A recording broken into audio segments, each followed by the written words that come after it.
주법과 손가락 위치에 대해서 알아보도록 하겠습니다. 우선 기본적으로 악기의 소리를 내려면 주법을 알아야 되겠죠. 예를 들어서 리코더처럼 그냥 아무렇게나 입에 딱 대고 이 악기는 소리가 나지 않습니다.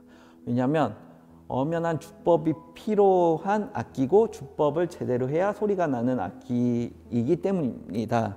절대로 리코더 비하하는 거 아니고요. 그만큼 이제 불기 처음에 어려울 수 있어서 여기에서 포기하는 분들 굉장히 많아요. 왜 막상 악기 샀고 나는 동영상 보고 따라 했는데 왜 소리 안 나는 거야? 이거 가짜다. 가짜는 없고요. 제가 조금 더 자세하게 오늘 설명해 드리도록 하겠습니다. 기본적으로 처음에 악기를 무는 데 있어서 어떻게 해야 되냐?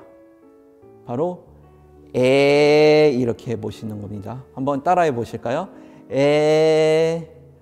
그 다음 한 다음에 악기를 입에다 갖다 댑니다.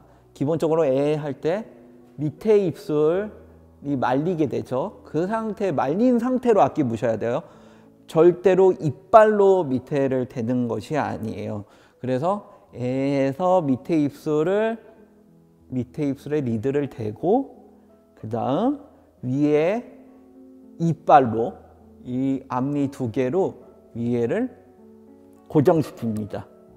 그러면 한 상태에서 악기를 넣어서 악기가 들어오면 오를 합니다. 오를 하는 이유는 여기 이제 얼굴이 이렇게 있으면 우리가 이렇게 입이 있고 이렇게 마우스피스가 있습니다.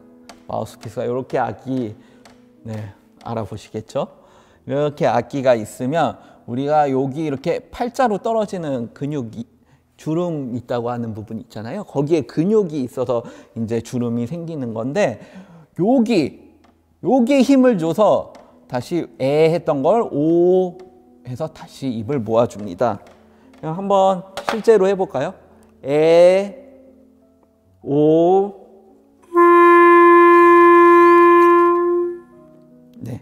처음에는 분명 우리 아직 개 이름도 안 배웠고 손 위치 안 배웠으니까 이렇게 잡고 부시겠죠? 그게 맞는 거예요. 처음에 소리를 내실 때는 무리해서 손가락 막 이렇게 위치 잡으시려고 하지 말고 단순하게 소리를 내시는 연습을 해야 돼요. 그래서 이렇게 잡으시고 오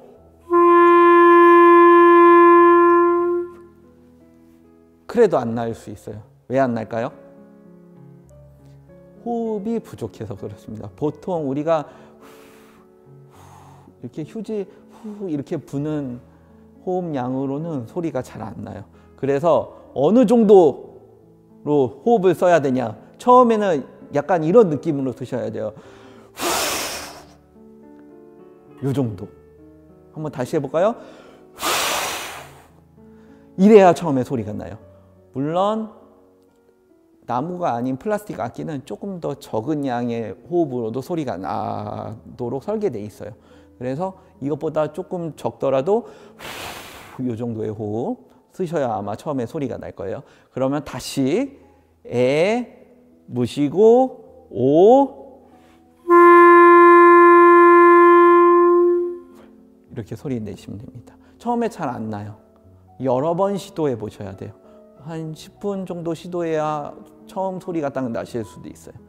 근데 항상 모든 건 단계가 있기 때문에 우선 소리를 내는 것부터 연습을 하셔야 돼요. 이게 안 나면 사실 아무것도 안 되기 때문에 우선은 요거 연습 많이 하시고요. 그 다음에 이제 악기 손가락 위치 그리고 악기를 어느 정도 각도로 우리가 이렇게 조종해서 들고 있어야 될지에 대해서 한번 얘기를 해볼게요. 보통 이제 어떤 책에도 나와 있지만 악기의 위치, 가장 이상적인 위치를 어디냐고 하냐면요. 45도 각도에서 살짝 밑이라고 해요. 45도 각도는 좀 높잖아요. 살짝 밑에 이 정도 각도 옆으로 한번 보여드릴게요. 한 이 정도 각도를 보통 제일 좋다고 하고요. 그 다음 톤 위치. 아까 밑에 쪽 관 이름이 또 뭐라고 했죠? 오른손관. 그래서 밑에 관은 오른손이 담당하고 위에 관은 왼손관이라고 해서 왼손이 담당을 합니다. 어쨌든 이게 지금 오른손은 키를 4개만 눌러요. 그러면 검지부터 새끼까지 누르는데 이 엄지는 뭐하냐? 이 엄지는 엄지척 아니고 여기에 이렇게 악기를 지탱하는 부분이 튀어나와 있어요. 거기에 엄지손을 얹어요. 그 다음에 여기를 잡으시면 돼요. 왼손은 고정하는 손가락은 따로 없고 5개의 손가락을 다 사용합니다. 그럼 기본적으로 우리가 손가락 위치를 어떻게 해야 되냐? 보통 우리 악기에 구멍이 있어요. 악기 구멍을 중심으로 손가락을 위치시키시면 된다고 생각하시면 돼요. 기본적으로 왼손부터 가도록 할게요. 여기 악기 뒤에 있는 구멍, 이게 이 엄지손가락, 왼손 엄지손가락이 담당하는 구멍입니다. 그래서 이 엄지손가락으로 이 구멍을 막아주신다고 생각하면 되고, 그 다음에 2번째 손가락부터 맨 위에 있는 구멍 보이시죠? 여기부터 구멍들을 4번째 손가락까지 막아주고, 이 새끼손가락은 요 많은 키 사이 어딘가에 놔두시면 된다고 생각을 해요. 왜냐하면 이 모든 키를 사실 새끼손가락 하나로 다 눌러야 됩니다. 돌아가면서. 그 다음 이제 오른손 엄지손가락처럼 고정해 주시고, 이제 검지부터 시작해서 구멍 3개, 이렇게 4번째 손가락까지 위치해 주시고, 마지막 새끼손가락 4개를 이렇게 여기 4개 키 중 어딘가 사이에 놓으시면 됩니다. 자, 그러면 손가락 위치까지 알아봤습니다.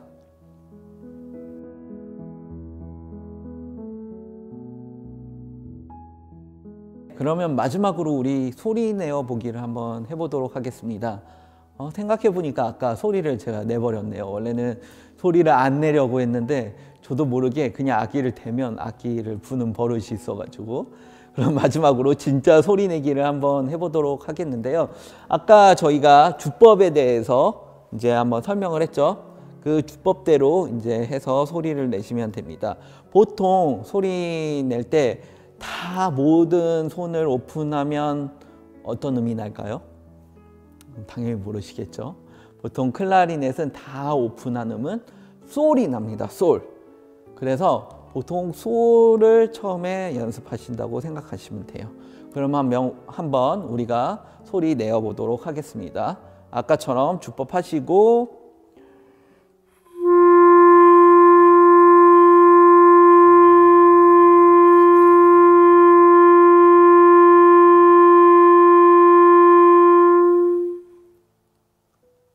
네, 이렇게 소리를 내보시면 될 것 같습니다. 물론 처음에 부실 때 이렇게까지 길게 부시기는 힘들겠지만, 최대한 내가 호흡을 해서 한 호흡에 불 수 있는 최대의 길이로 계속 부는 연습을 해주시는 게 굉장히 중요합니다.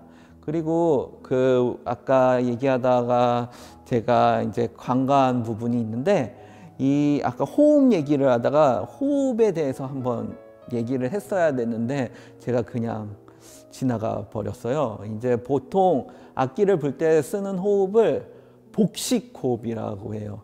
그래서 복식호흡, 우리 많은 분들 다 똑똑하시니까 복자가, 네, 다들 아시다시피 배복자입니다.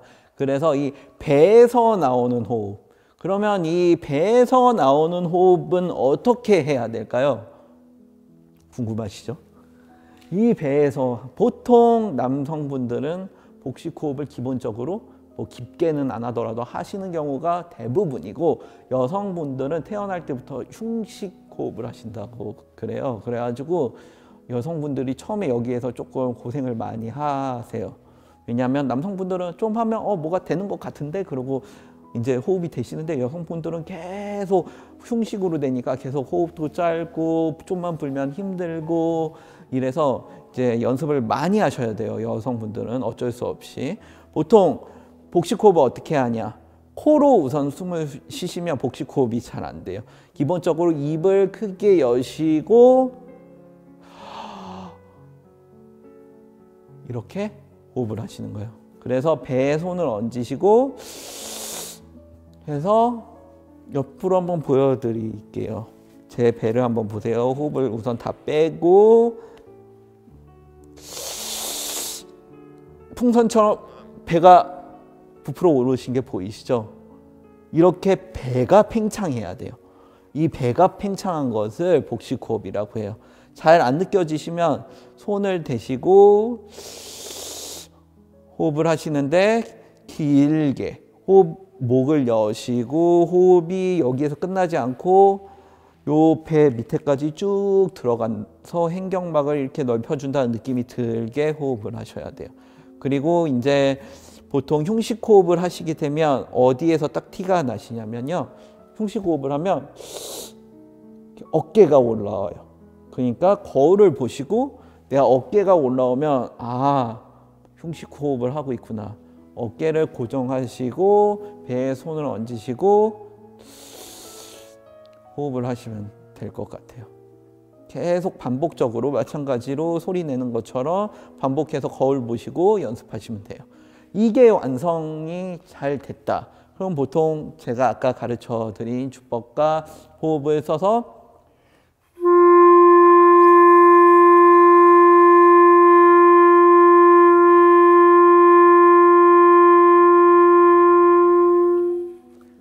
이렇게 길게 매일매일 자주 연습하시면 금방 클라리넷 소리가 나게 돼 있습니다. 이게 또 다음 강의에서 얘기해 드리겠지만 이게 자꾸 해봐야 돼요. 자꾸 해봐야 소리도 잘 나고 소리가 잘 나야 도레미파솔라시도를 할 수 있고 그리고 도레미파솔라시도가 돼야 우리가 원하는 곡을 연주할 수 있겠죠. 그러면 이제 다음 강의에서 이것들을 알아보도록 하고 오늘 강의는 여기에서 끝내도록 하겠습니다. 감사합니다.